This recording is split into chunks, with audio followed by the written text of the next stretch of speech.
para abordar um tema que é central hoje para nós, né? Que já há muito a gente vem ouvindo falar de uma crise hídrica que se apresentaria e hoje a gente está bem no meio dela. E, com grande satisfação, a gente tem uma pessoa que está assim, no núcleo dessa questão. Jorge, primeiro, boas-vindas a você. Jorge, gratidão por ter aceito o convite. Ele é vice-presidente da Associação Brasileira de Recursos Hídricos, é engenheiro agrícola, tem doutorado em Tecnologias Ambientais e Recursos Hídricos, é pesquisador em Hidrologia da Embrapa Cerrados, presidente do Comitê da Bacia do Paranoá, coordenador do processo temático do 8º Fórum Mundial da Água. Então, eu vou te passar a palavra, Jorge. A gente tem uma inquietação geral aqui, quem está presente a esse encontro provavelmente está aqui por conta dessa inquietação, numa busca de entender como foi que a gente chegou a esse ponto de ter racionamento de água em Brasília, de ter tido racionamento em São Paulo, e uma perspectiva de futuro que não é muito animadora. Então, acho que as perguntas que estão no ar aqui para nós é como foi que nós chegamos a esse ponto? Como se define, o que caracteriza essa crise hídrica? Quais são os agentes econômicos, políticos, enfim, que tiveram um papel importante na gestação da crise e especialmente quais são as saídas para isso, né? Então, eu vou de novo agradecendo, te passo a palavra, você apresenta como você quiser, o tempo que você precisar, a gente tem, a palavra vai estar aberta daqui a pouquinho para as perguntas, para que a gente faça um bate-papo, logo depois desse mapeamento aí que o Jorge vai nos fazer. Então, muito obrigado, está aqui o microfone para você. Enfim, é sempre um prazer a gente vir falar um pouco sobre o nosso trabalho e também nossa paixão, que é a questão da água, dos recursos hídricos. Um assunto que envolve e interfere na vida de todo mundo e que, por outro lado, não é prazer nenhum vir falar de crise. Crise nunca é bom. Por outro lado, ela também nos abre muitas oportunidades de discutir, de debater, de pensar para que rumo vamos, tentar identificar, sem aquela questão de buscar culpado para algum tipo de punição, porque eu acho que o objetivo maior é que a gente consiga entender essa questão do passado para buscar melhores soluções e um melhor direcionamento para o que vem adiante, que, como já foi dito, é bastante desafiador. A quantidade de água na Terra não muda, mas a gente está falando da Terra. Nos locais, a gente tem percebido algumas alterações e a população continua crescendo. Em alguns lugares, a uma velocidade muito alta. A gente vai contar um pouquinho a história aqui do Distrito Federal e eu gostaria muito que isso fosse muito mais um bate-papo do que uma apresentação. Porque se eu ficar aqui falando 30 minutos, 40, 1 hora, o que quer que seja, enfim, eu acho que a dinâmica fica melhor se vocês me interromperem e perguntarem, e para isso eu vou ficar em pé.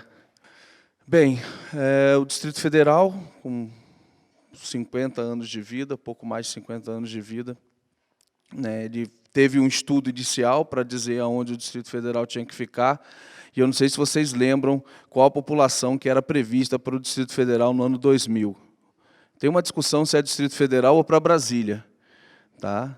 500 mil, né? Uma informação que todo mundo tem. E chegou no ano 2000 qual população? 2 milhões, em torno de 2 milhões. O Distrito Federal. Mesmo assim, Brasília hoje tem mais de 500 mil. Brasília também tem mais de 500 mil. De qualquer forma, tinha que ser pensado o entorno também. A população de Brasília hoje cresce a uma taxa, segundo os últimos dados do IBGE, 2 vezes maior do que o restante do país, né, em torno de um pouco mais de 2% ao ano, e como hoje a gente já está com quase 3 milhões de habitantes, a gente está falando de quase 60 mil habitantes por ano no Distrito Federal. Isso é uma cidade de médio porte.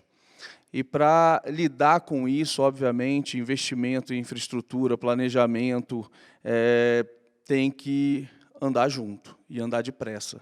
A gente está falando de uma cidade de médio porte por ano a mais dentro do Distrito Federal. E investimentos que, durante um bom período, não foram feitos de maneira adequada. Né? Acho que não é problema de um governo, acho que é um problema de todos nós. Mas o que acontece é que agora, também em função das chuvas, tá, a gente está vivenciando esse período de crise hídrica. O Distrito Federal, ele verte, o território do Distrito Federal verte para 3 grandes bacias. Isso já traz assim, à tona uma característica que a gente tem aqui, que é de ter apenas pequenos rios. A gente está no divisor de água de grandes bacias, a bacia do Tocantins-Araguaia, mais ao norte, ao leste para a bacia do São Francisco e para o sudoeste para a bacia do Rio Paraná. E isso faz com que nossos rios sejam pequenos aqui em cima. Eles estão nascendo, são as nascentes dessas 3 grandes bacias. E a disponibilidade de água, obviamente, não é muito grande. E a capacidade de diluição de esgoto também não é muito grande. Então, a gente tem os reservatórios né, do Descoberto em Santa Maria, que abastecem grande parte da população, mas a quantidade de água que chega nesses reservatórios e o tamanho desses reservatórios são completamente diferentes de grandes reservatórios que a gente tem pelo Brasil, reservatórios de grandes rios. O máximo que a gente consegue armazenar de um rio, ou regularizar de um rio, é a vazão média desse rio. E a vazão média dos nossos rios, como a gente está numa região de cabeceira, é baixa. Né? A gente já está indo no Distrito Federal e indo buscar água no estado de Goiás, né? Com o projeto de Corumbá 4. Lembrando que o próprio reservatório do Descoberto, ele drena parte do estado de Goiás também. Né? Uma parte está dentro do Distrito Federal e outra no estado de Goiás. Chegamos a esse ponto. As bacias do Distrito Federal têm características totalmente diferentes. A bacia que verte para o norte é uma bacia de áreas naturais e uma grande parte dela, inclusive com cavernas, cachoeiras e outras. Tem muita gente do Distrito Federal que não conhece aquela parte da APA do Cafuringa. Né? Mas também temos nessa área aí mineração, por exemplo. Temos a área da Bacia do São Francisco, que é essencialmente agrícola, uma das zonas produtoras, em termos de produtividade, é uma agricultura altamente intensificada, com um grande uso de métodos de irrigação, altamente tecnificada, com altíssimos índices de produtividade, e que essa área verte para a bacia do Rio São Francisco. Tá, com uso intenso da agricultura irrigada nessa região, do PADEF, para quem conhece o Distrito Federal. E temos a bacia do Paranoá, que está sob o comando do Comitê da Bacia do Paranoá, que pega todos os afluentes do Distrito Federal que vertem para o Rio Paranaíba, e é aí onde está cerca de 80% a 90% da população que mora no Distrito Federal. Então, nós temos do quadradinho, que já é pequeno, nós temos uma parte que concentra cerca de 3 milhões de habitantes. E isso, obviamente, é um prato cheio para a ocorrência de conflitos de toda sorte, tanto em relação à quantidade de água, quanto em relação à qualidade da água. Vou falar agora um pouquinho sobre o que está acontecendo com a vazão dos rios do Distrito Federal. Questão do uso, né? Temos uso intensivo para a área urbana na bacia, nos afluentes do Rio Paranaíba, e temos uso intensivo para uso agrícola na bacia do Rio Preto, que joga para a bacia do São Francisco. Como nossos rios são pequenos também, a questão do lançamento de esgoto é outro problema, mesmo esgoto tratado. A gente fez um trabalho recentemente dentro do zoneamento ecológico econômico do Distrito Federal, mostrando que se a gente tratar de maneira adequada todo o esgoto da população que habita as bacias do Distrito Federal, essas bacias urbanas, elas, mesmo tratando de forma adequada, essas bacias urbanas estariam com seus recursos hídricos comprometidos, ou fora do que o Conselho de Recursos Hídricos planejou para essas águas, em termos de qualidade da água. Porque os nossos rios têm baixa capacidade de diluição, e aí chegando esse esgoto, mesmo que tratado dentro dessas bacias, e isso mostra o quê? Mostra principalmente a questão, ou problemas, na questão do planejamento, desenvolvimento urbano do Distrito Federal. Isso não podia acontecer. As bacias têm uma determinada capacidade de suporte, as bacias têm uma determinada capacidade, tanto para o suprimento de água, quanto para o lançamento de esgoto. Uma preocupação que vem agora, que aí é essa discussão que vai para frente, tudo bem, nós vamos ter Corumbá 4 dentro em breve entrando no sistema, vamos ter a captação do Lago Paranoá entrando no sistema, mas isso significa que a gente pode continuar aumentando a nossa população? Porque vai nos gerar, em termos de disponibilidade de água para abastecimento, tudo bem, até poderemos, se a gente for analisar só em termos de quantidade de água, até podíamos fazer, pensar dessa forma. Mas, por outro lado, a gente tem que pensar o que faz com esse esgoto da população nova que chega no Distrito Federal, ou esses 60 mil a mais por ano. O que não é tarefa muito simples. Obviamente, a gente tem que pensar em desenvolvimento de novas tecnologias, em melhorar os sistemas, em economia circular, em métodos mais adequados, em mais infraestrutura. Tudo isso também a gente tem que pensar que custa dinheiro. Até a infraestrutura verde, que é alguma coisa também que tem se discutido bastante, que sozinha, bom, ela tem que estar integrada com outro tipo de infraestrutura também, as famosas cinza, que envolve concreto, envolve tubulação, envolve vários outros fatores, para que a gente chegue a ter uma boa qualidade de vida dentro da nossa cidade. Mas, mais uma vez, crescendo 60 mil habitantes por ano, é um desafio bastante difícil e complicado. Tá? E agora, sobre as chuvas que eu falei que ia falar e vou falar, agora é o seguinte, eu não sei quem está aqui há mais de 20 anos em Brasília. Quem está aqui há mais de 20 anos em Brasília? Não, temos alguns.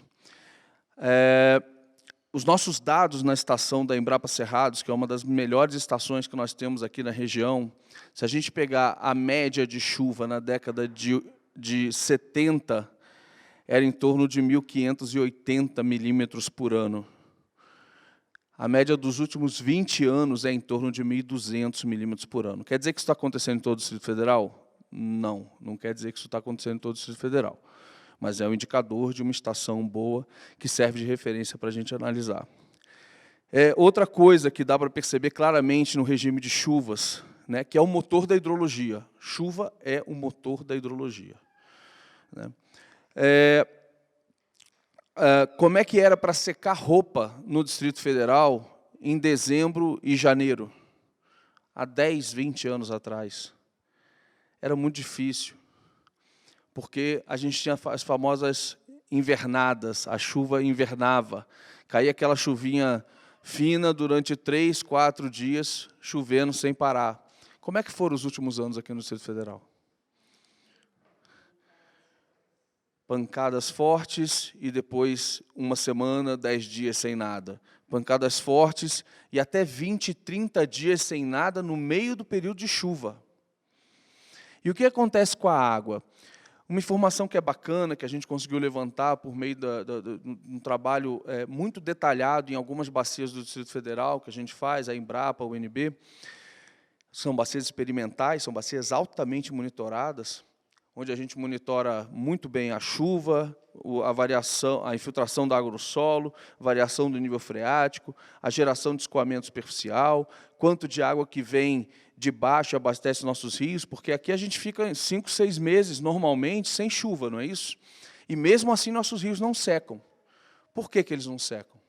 É justamente essa água da recarga, essa água que infiltrou no solo, abasteceu os lençóis freáticos, que vão abastecendo, é o nosso grande reservatório, é o nosso solo.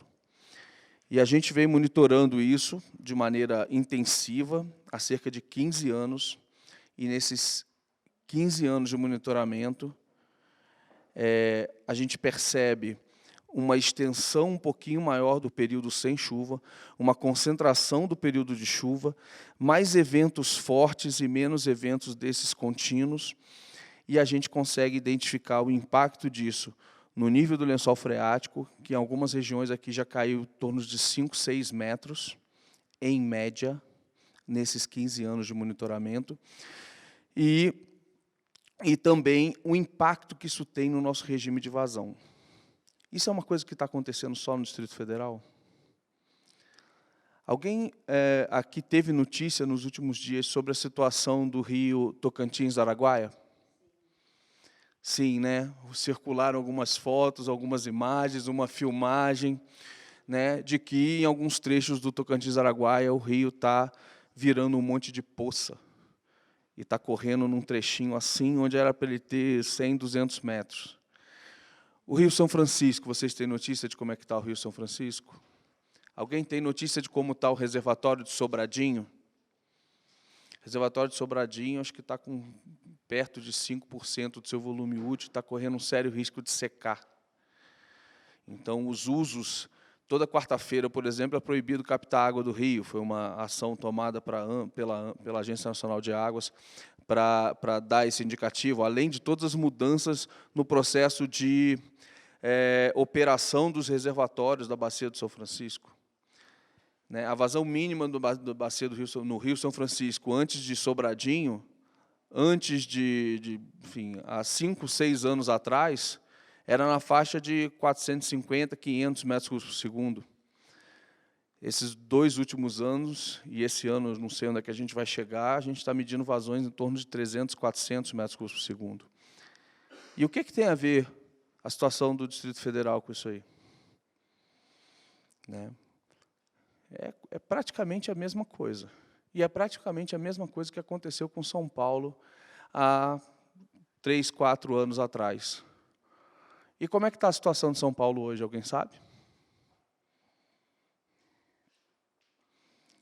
O reservatório se recuperou absurdamente, porque a gente teve 2 anos bons de chuva, e a situação lá, de certa forma, está sob controle. Que é o que a gente espera muito que aconteça aqui no Distrito Federal. Que venham as chuvas de uma maneira intensa. O que eu costumo dizer é que não adianta chover chuva média quando você tem o nível do lençol freático abaixo do lençol freático médio. Há uma mudança. Você passar por uma crise como passou São Paulo e como nós estamos passando aqui, há sim uma mudança, há sim uma preocupação maior com os recursos hídricos. O problema é que talvez ela não seja tão intensa como a gente esperava que fosse. A gente tem um problema muito sério quando se fala de hidrologia, que a gente brinca, né, os hidrólogos, né, que é a falta de memória hidrológica. Você está no meio da crise, todo mundo está preocupado com aquilo, está todo dia na mídia. Agora, quando começa a chover e a situação está mais, enfim, mais sob controle, as pessoas esquecem e voltam a ter os antigos hábitos e voltam, enfim, coisas assim.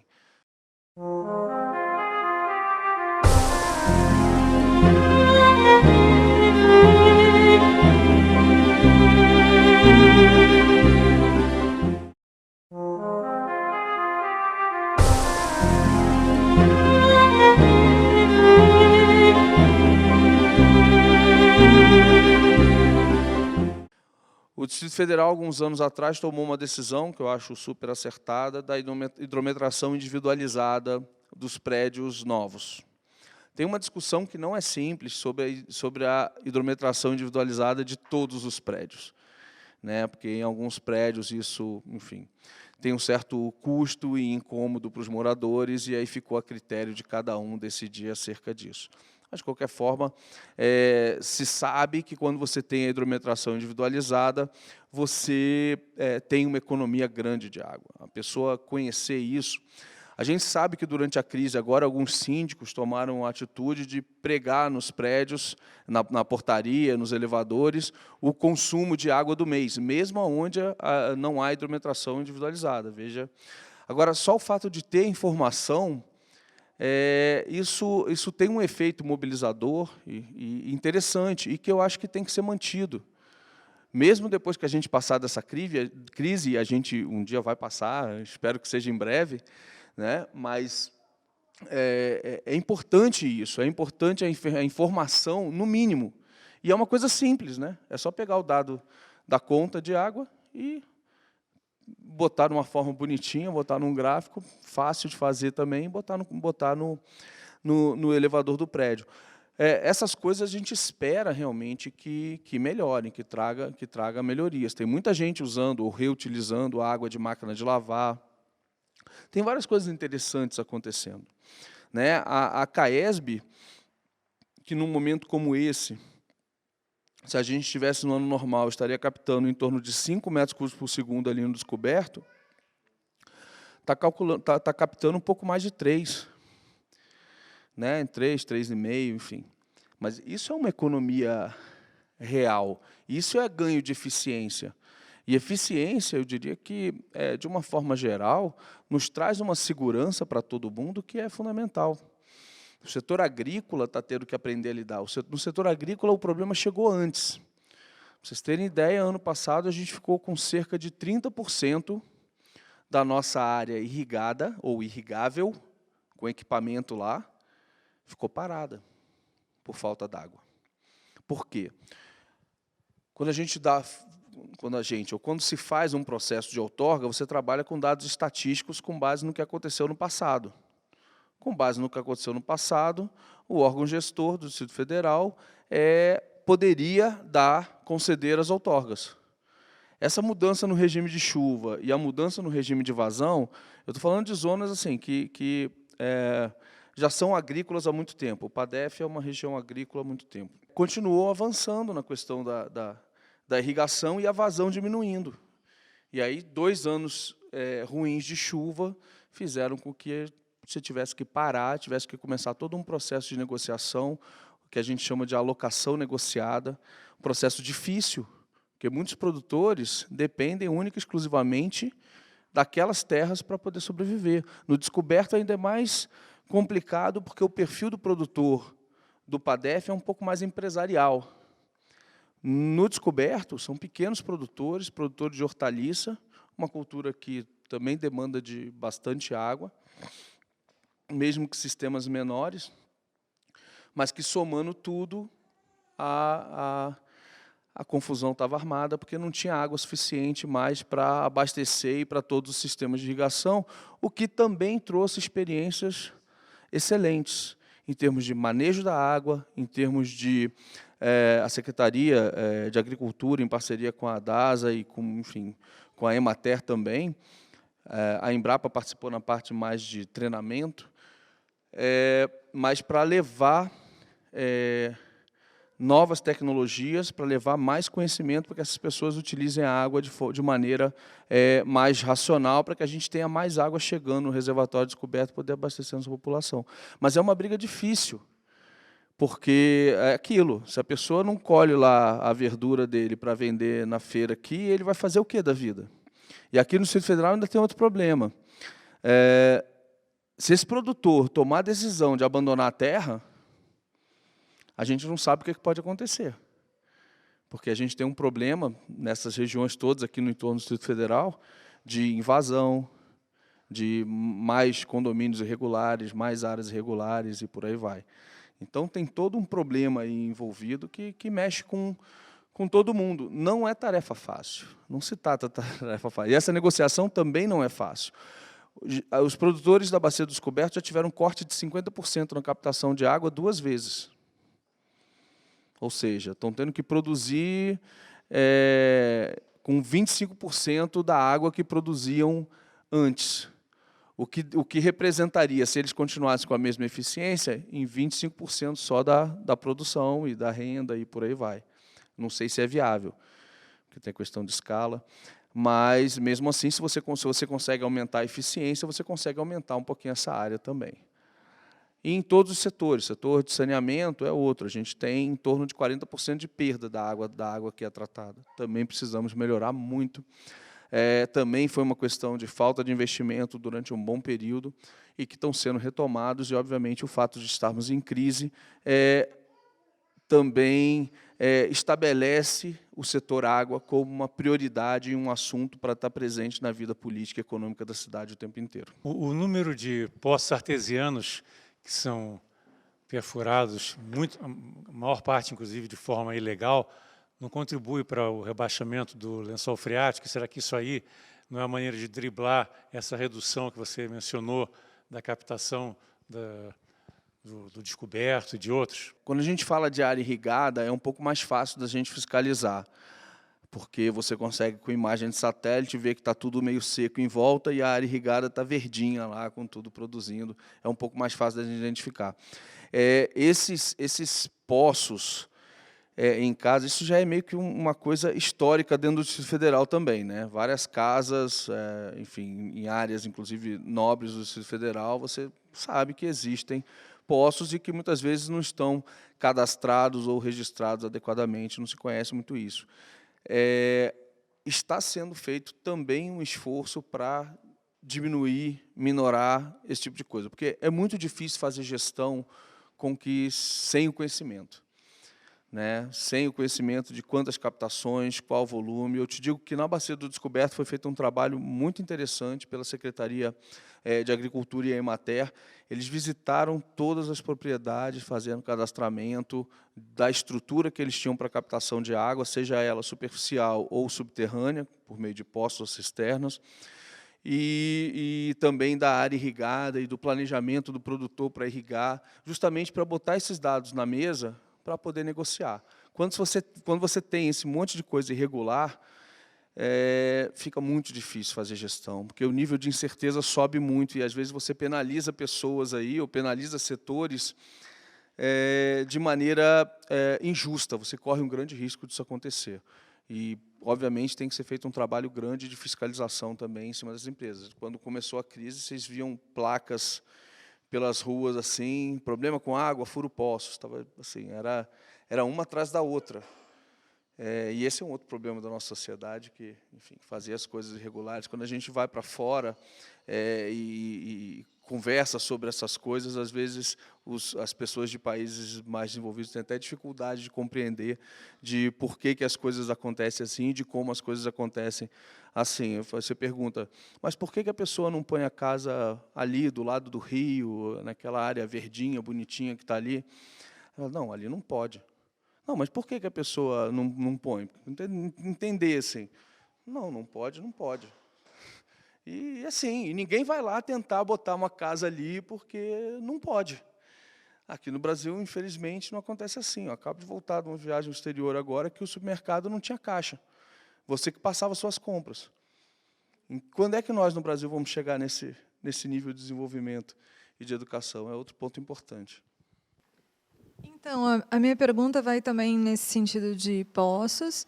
E eu queria entender um pouco mais sobre da questão da estrutura do solo. Para quanto tempo tem a recarga de poços profundos, né? De qual é esse tempo de recarga?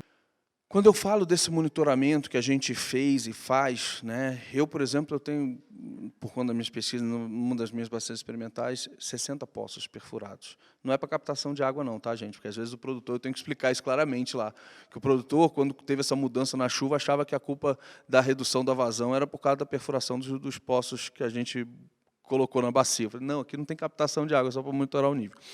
São duas coisas distintas. Uma coisa são os poços piezométricos que medem o nível do lençol freático, que é uma coisa um pouco mais superficial, e esse está muito mais integrado com o ciclo hidrológico e com a vazão dos rios do que aqueles poços profundos, que eu gosto de chamar esses poços profundos muito mais de uma reserva estratégica.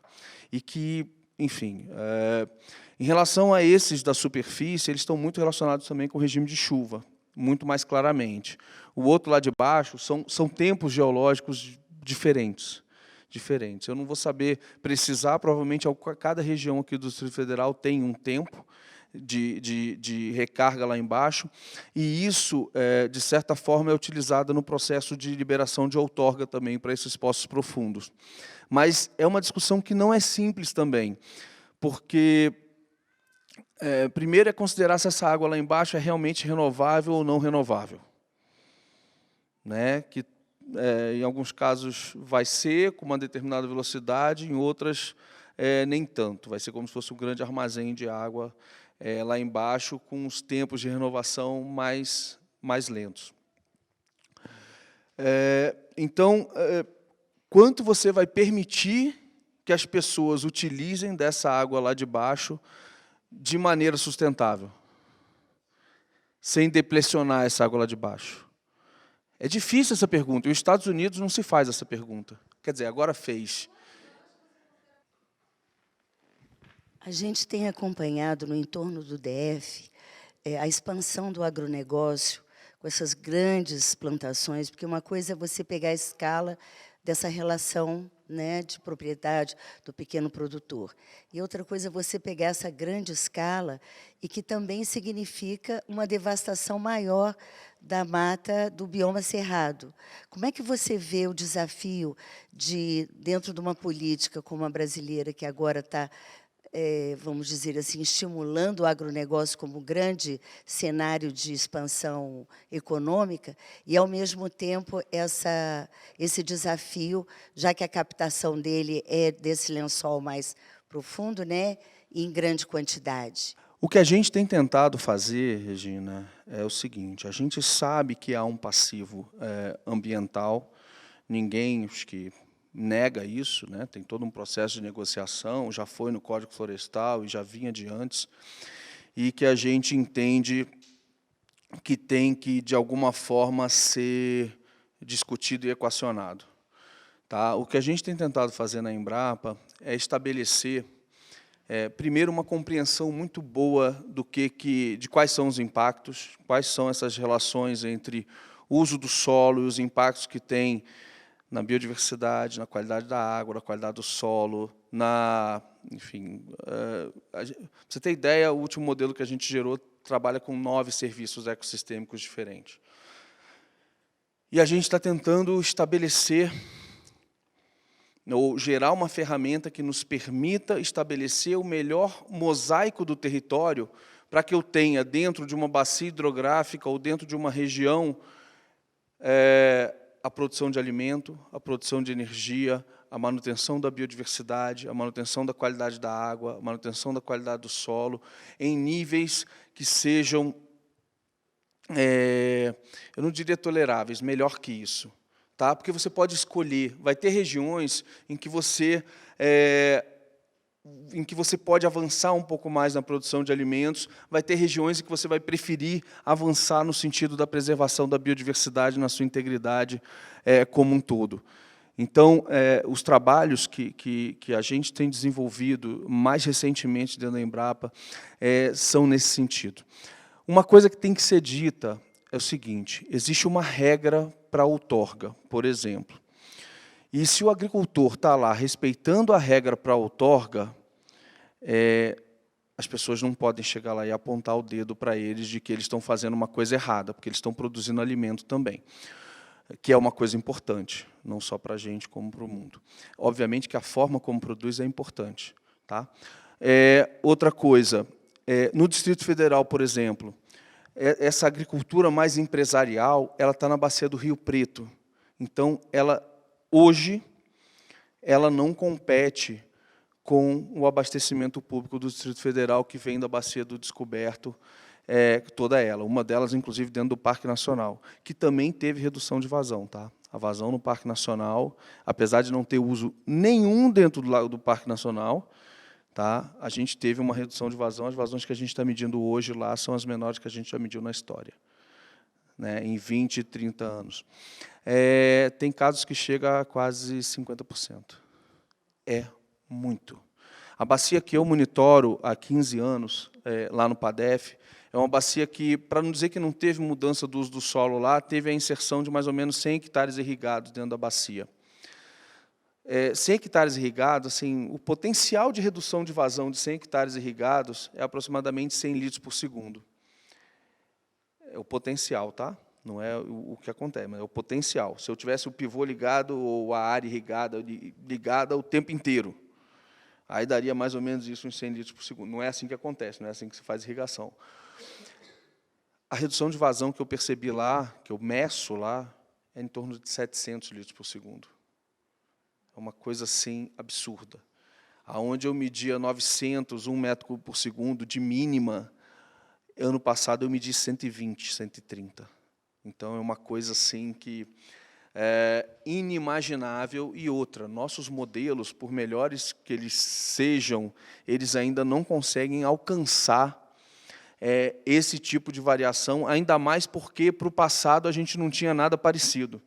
Então, o que a gente, e os modelos são totalmente não lineares, né, tratando de água, e a gente não conseguia prever algo tão ruim quanto o que a gente tem percebido, inclusive em áreas naturais como o Parque Nacional.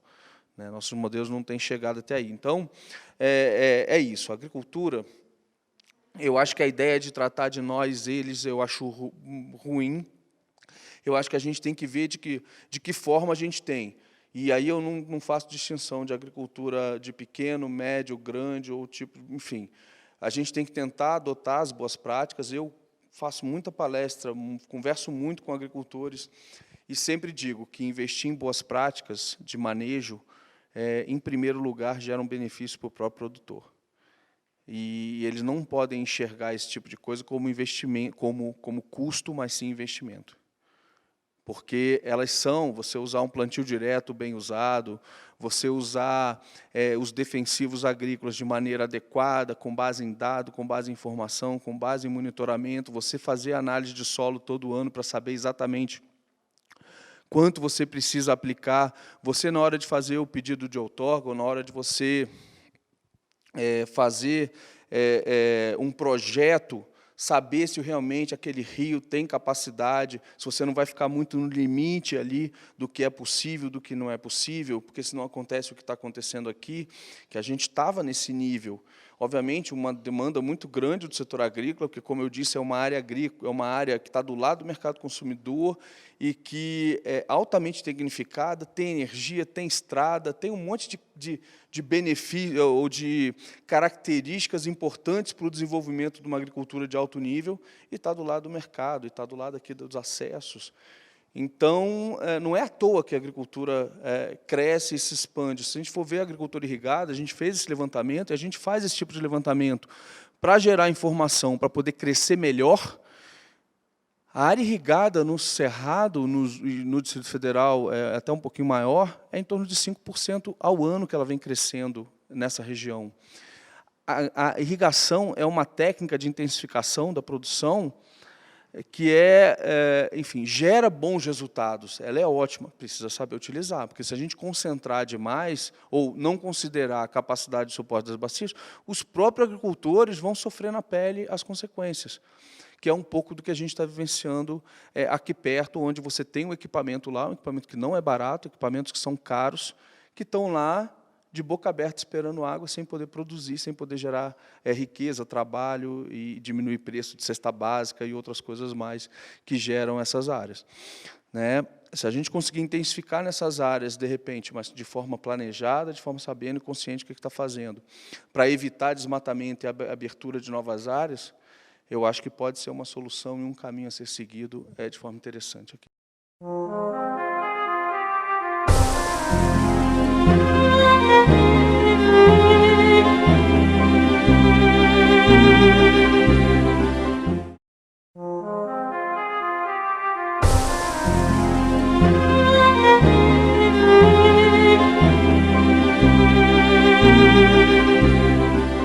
Queria ver se você poderia nos instrumentar, nos trazer mais informação e consciência sobre... Eu acho que tem um ponto assim, muito forte que poderia ser trabalhado, que é a reutilização das águas cinzas.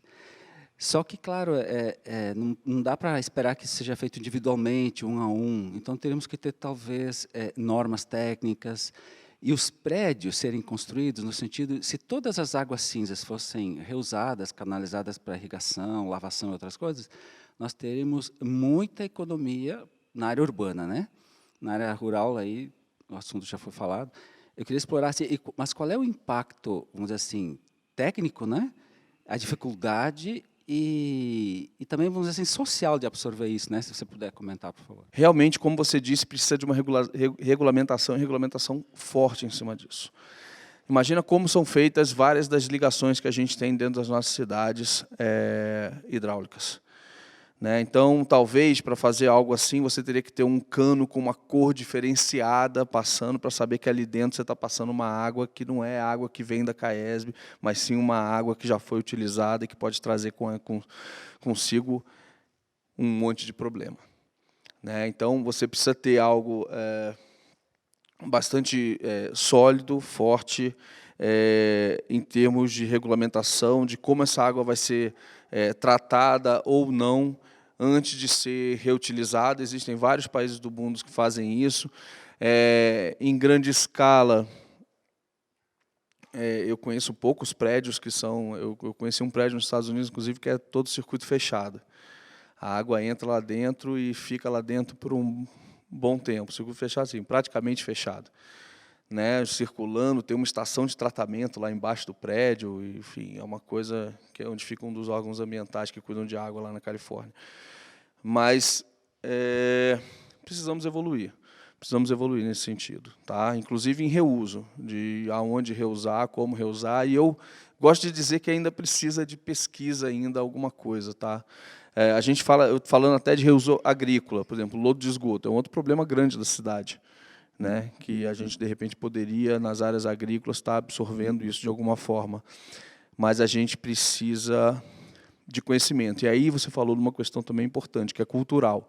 Eu visitei vários países em que as pessoas fazem isso, usam lodo de esgoto para a agricultura, ou uma água de reuso para a agricultura, e ainda há uma certa restrição, muitas vezes vai além da técnica, que é realmente cultural a respeito do consumo depois dos produtos e da aceitação dos usuários em usar essa água, mesmo nos casos em que ela chega mais barato para ele por conta do que quer que seja, de subsídio que venha de outros setores para poder tratá-la. Então, é um assunto para evoluir, eu acho que tem que ter trazido a pauta para poder ser avaliado de melhor maneira e ver de que forma a gente consegue evoluir para o reuso. Mas eu acho que é o futuro. Eu acho que para frente não tem muita escapatória. A gente já tem várias indústrias, inclusive, que estão de olho nessa água de reuso, né? Obviamente que ela chegue de uma maneira... enfim, controlada para as indústrias, para que as indústrias possam fazer uso em sistemas de aquecimento, em sistemas, enfim, vários sistemas, processos industriais. E outra coisa que talvez interesse para eles é a proximidade das cidades ou dos pontos de lançamento, coisa assim que eles possam desviar uma quantidade considerável de água a um custo menor do que ir buscar uma água muito boa, às vezes, para usar em processos menos nobres dentro da indústria. Então, tem várias discussões acontecendo a respeito disso. O diagnóstico, que é o que eu sempre escuto, ele é imprescindível para a gente buscar soluções, não tem nenhuma dúvida sobre isso.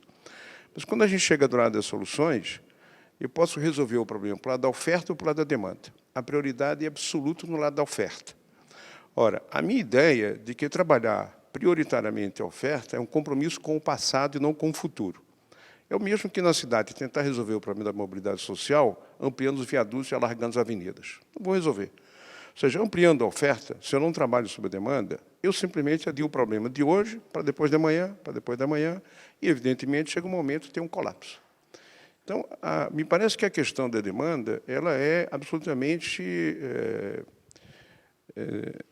desprezada ou pouco trabalhada, né? Porque eu tenho muitas formas de, numa população como essa que nós temos de 3 milhões, viver bem, sem perda de qualidade, com pelo menos uma redução de demanda da ordem de 40%, no mínimo. Veja bem, é perfeitamente possível fazer isso. Mas nem governo, nem associações, nem organizações aborda essa questão da demanda, que ela, sim, é o compromisso com o futuro. Você colocou muito bem, mas assim, eu só não concordo de que nada tem sido feito. No caso do Distrito Federal, como em cima da oferta, acaba que quem poderia controlar um pouco isso aí era a própria demanda, porque a chuva a gente não controla, né? Então, o que a gente tentou fazer dentro da Bacia do Descoberto, o que se tentou fazer lá dentro, foi justamente aumentar a eficiência, maior conscientização, melhorar manejo, melhorar a infraestrutura. E quando a gente está falando isso, a gente está falando da demanda, de alguma forma. Lembre-se que em setembro do ano passado, setembro mais ou menos, começaram fortemente as campanhas publicitárias a respeito da crise hídrica. CAESB, a DASA na televisão direto, jornal aparecendo lá nível de reservatório todo dia, para tentar o quê? Criar uma mudança no processo de demanda para reduzir esses 30%, 40% de água que a gente precisava naquele momento. No começo se falou em 20%, tá? Não falou em 30%, 40%.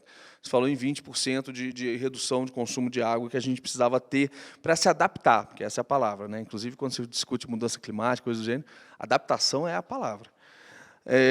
A essa nova oferta que a gente tinha. Depois das campanhas publicitárias, veio a alocação negociada, veio quase que junto, a alocação negociada, que foi lá dentro da Bacia do Descoberto, somente com os agricultores, e a redução também de captação da CAESB, redução de demanda. E depois disso, os impactos não foram dos melhores. Aí se entrou com a tarifa. Aí a população deu uma balançadinha, a gente começou a perceber uma melhora um pouquinho maior, que foi complementada e que melhorou de vez, assim, que deu um salto mesmo, acabou sendo o racionamento. Que aí a população tomou consciência de que a situação está realmente feia. Para estar se tomando uma decisão como essa, de racionar, isso tem um impacto muito grande. É de comércio ter que fechar, é de pessoas não conseguirem atender, enfim, suas demandas em casa.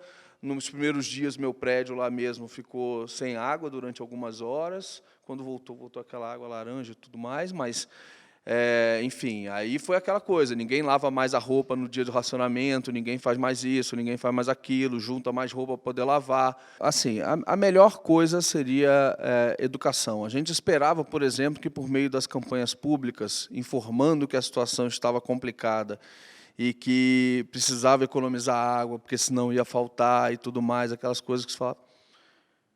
O impacto disso foi praticamente zero. Infelizmente. Assim, e depois se tentou outros meios de fazer isso aí. Existe... É ruim, eu não gosto muito também quando a coisa é impositiva do tipo cortar. Agora, eu tenho certeza que o banho que a pessoa tomou na sua casa foi mais rápido do que o banho que ela tomaria na casa dela. Né? Então, eu tomara que não. Eu acho que o impacto é o tal da memória hidrológica. Ele vai embora, mas as pessoas têm que entender que aquilo ali vem de algum lugar, que a água não nasce na torneira.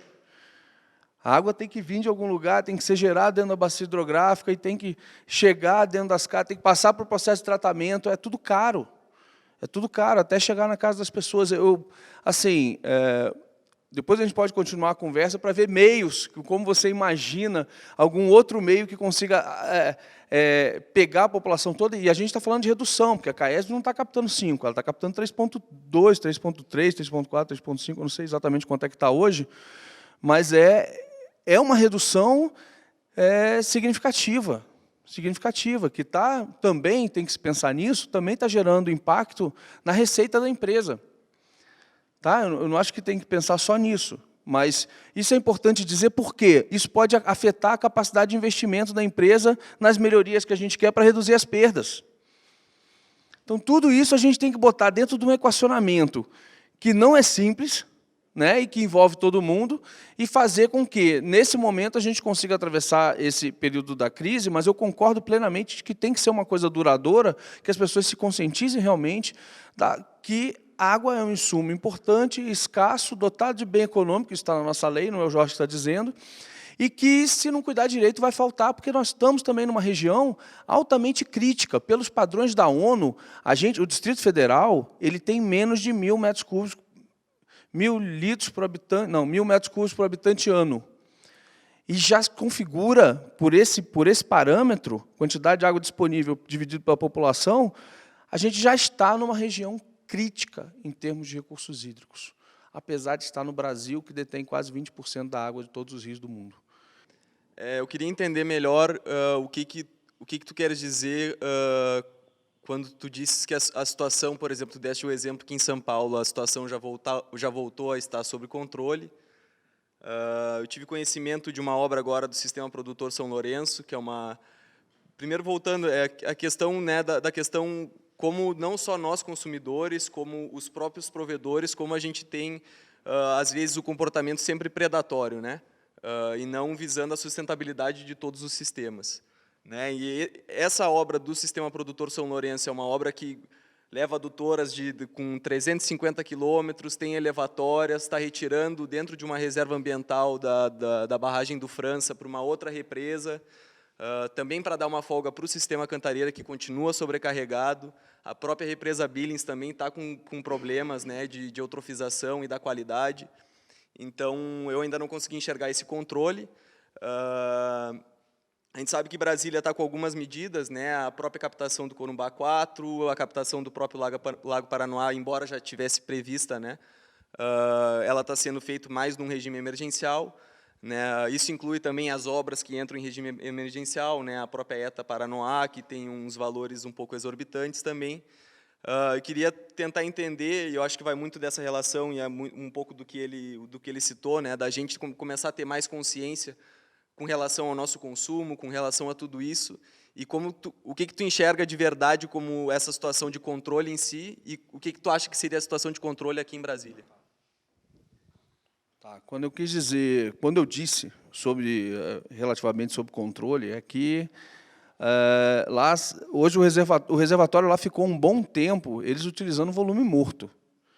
E agora eles estão, não sei, com 50%, 60% do volume útil do reservatório. E são reservatórios maiores que os nossos aqui. Tá? Então, eles estão numa situação que não é tão crítica. Situação tranquila em grandes cidades, esquece. Não tem. É o tempo inteiro correndo atrás de investimento, como eu falei. São 60 mil habitantes por ano aqui no Distrito Federal. Ou seja, a cada 10 anos a gente tem que aumentar mais ou menos 1 metro cúbico por segundo de água tratada sendo disponibilizada à população do Distrito Federal. Então, isso não para nunca. Agora, com o sistema Corumbá 4, acho que 2.8 do Paranoá, o Paranoá estruturante, porque tem um outro Paranoá, que é esse Paranoá de agora, de 700 litros por segundo, que é uma coisa temporária, vai ficar em cima de balsa. Tá? E vai sair, enquanto constrói o sistema fixo, que vai ser mais 2.8 e mais 0,7. Hoje, Brasília produz mais ou menos 9. A gente está falando do aumento aí nos próximos anos de 5,6, de 6, aproximadamente. Né? O que é aquela história do meu medo, de dar uma ideia de que a gente pode crescer população agora, mas a gente tem que pensar que essa população gera esgoto. Então, em termos de disponibilidade de água para abastecer a zona urbana, de certa forma, a gente vai estar bem melhor equacionado. Tá? Mas ainda me preocupa a questão de vinda de gente para cá. Então, São Paulo vai ter investimento sempre. Sempre vai estar tentando buscar soluções. Rio de Janeiro, mesma coisa. Né? Rio de Janeiro, não sei para quem não sabe, desvia 2/3, é isso mesmo, mais da metade, bem mais da metade do Paraíba do Sul para abastecer no sistema Guandu a cidade do Rio de Janeiro. E que deu pau lá por conta dessa confusão entre Rio, Minas e São Paulo. Foi uma situação super difícil para poder contornar durante o período de crise. Porque no período de crise é farinha pouca, meu pirão primeiro. O pessoal vai tentando cercar aqui em cima, vai tentando cercar ali e cá. Imagina não chegar água para abastecer a cidade do Rio de Janeiro e não ter água para abastecer a cidade de São Paulo, que é um pouco do que a gente está aqui controlando para que Brasília não fique pior do que está, muito pelo contrário, que a gente cria as condições para quando a chuva vier, porque enquanto a chuva não vem, a gente fica aí equacionando, joga um pouco para lá, joga um pouco para cá, para que o prejuízo não seja tão grande, e dependendo realmente que as chuvas venham para poder encher nossos reservatórios e a gente voltar a ter uma situação um pouco mais confortável, onde eu espero que o nível de gestão, seja na casa das pessoas, seja em nível de governo, não diminua. Tá? Porque no momento de crise o nível de gestão tem que ir lá para cima. Porque você tem que estar controlando tudo. Eu espero que isso sirva de lição efetivamente, para mais ciente de que as empresas que em São Paulo lá montaram, triplicaram, quadriplicaram seu tamanho, que trabalhavam com economia de água durante o período da crise, estão tendo que reduzir de tamanho. Isso é bastante triste. Isso é bastante triste, porque, enfim, é aquilo, são as oportunidades que surgem no período da crise que a gente espera que sejam duradouras para frente. Nível de gestão lá em cima. Quem vem ao próximo? Tá, não, eu entendo. Agora, são exemplos muito tocantes que a gente encontra. Por exemplo, você assistiu o documentário do Sebastião Salgado? Quando ele refloresta uma fazenda e os olhos d'água voltam. A história do Ernest Gosch lá na Bahia, que replantou uma fazenda, chove na terra dele e não chove na terra dos outros. Como é que você explica isso, assim? Eu acho que precisa ter mais ciência nessas afirmações, mais uma vez.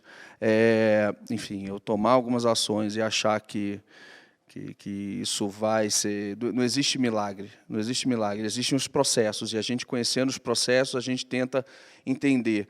Eu realmente acho que seria muito interessante um estudo hidrológico para poder, de forma clara, não, é muito mais em cima de observação. Agora, por outro lado, por exemplo, o eucalipto, né? Também verifiquei que o eucalipto realmente bebe muita água. Hoje eu sei quanto, e eu posso saber, não é para demonizar o eucalipto, muito pelo contrário, é uma Ferrari. É uma planta altamente desenvolvida e útil, porque senão não plantavam. Né? Mas tem que saber como plantar, onde plantar e tal, porque, sim, se você plantar uma nascente toda com eucalipto, o risco de você secar uma nascente é muito grande. Veja que eu não estou aqui para defender o setor agrícola, para se defender. Não, é para trazer conhecimento, processo de tomar decisão, para me ajudar na hora de montar o tal do mosaico que eu falei. Saber, dentro de uma bacia hidrográfica, onde que eu posso ter isso, aonde que eu posso ter aquilo, onde que eu posso ter aquilo outro. Não é, de forma alguma, trazer... livre de religiões e livre de mais ciência e conhecimento e com base nos dados. Né? A observação é importante, essa questão da observação é importante. Exatamente, mas assim, a gente precisa de um trabalho de realmente monitoramento para compreender que processos estão acontecendo ali, se é que está tendo um aumento mesmo da água, ou se foi uma região que aumentou a incidência de chuva. Agora, por quê? Porque muitas vezes é um fenômeno muito mais de avanço de frente. Você nunca vai ver a Maju falando assim, ó, por causa do desmatamento daquelas árvores ali e tal, choveu. Não, a Maju mostra uma onda de alta pressão lá no meio do oceano, uma onda de baixa pressão lá no meio da Amazônia e outra zona de ar frio vindo, se movimentando numa zona de alta pressão lá no sul. Né? E aí, com isso, ela faz uma análise de o que vai acontecer em termos de chuva no território como um todo. Né? Você nunca vai ver ela falando que foi por causa disso, por causa daquilo, aquilo outro. Não vai, porque é isso. Essas massas de ar transitando pelo globo é que faz. Obviamente, a gente tem chuvas de características um pouco diferentes, chuvas orográficas e tal, mas, enfim, as grandes massas, elas se movimentam com fenômenos muito maiores e globais. Eu gostaria de agradecer muito, enfim, o debate foi bom, se bem que enquanto eu estava falando estava chato. Quando vocês começaram a perguntar, acho que o negócio ficou mais animado e dá para a gente ficar aqui o dia inteiro discutindo sobre o assunto, e assim, de forma franca, aberta, mesmo que discordemos em algumas coisas, acho que faz parte do processo e a gente tem que estar aberto para o debate em todo momento. Mais uma vez, não existe nós, eles, estamos todos na mesma bacia e temos que cuidar dela direito, senão não tem água para ninguém. Obrigado.